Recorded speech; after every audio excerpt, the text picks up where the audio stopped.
విత్తనం తయారు చేసుకోవడం నేరమా? విత్తనం కొనుగోలు చేయడం నేరమా? ఈ అంశం ఇప్పుడు సాక్షి వాళ్ళు ఒకటి ప్రధానంగా ప్రొజెక్ట్ చేసుకొచ్చింది ఏంటంటే ఆహ్, ఏదైతే గుంటూరు జిల్లా పెదకాకాని మండలం వెంకటకృష్ణాపురం గ్రామానికి చెందిన అమ్మశెట్టి రోజేశ్వరరావు మరికొందరు రైతులు కలిసి ఈ నెల 2వ తేదీన 30 కిలోల బరువు గల 58 సంచులు వరి విత్తనాలు తెలంగాణ నుండి తెప్పించారట. వాటిని రోజేశ్వరరావు తన గోడౌన్లో దించుకున్నాడు.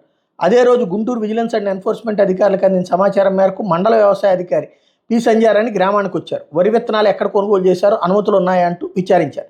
కరీంనగర్ జిల్లా హుజూరాబాద్ మండలం పెదపాపై గ్రామం నుండి నందీశ్వర సీడ్స్ పేరుతో ఉన్న వరి విత్తనాలను తామంతా కలిసి కొనుగోలు చేసినట్టు రైతులు చెప్పారు.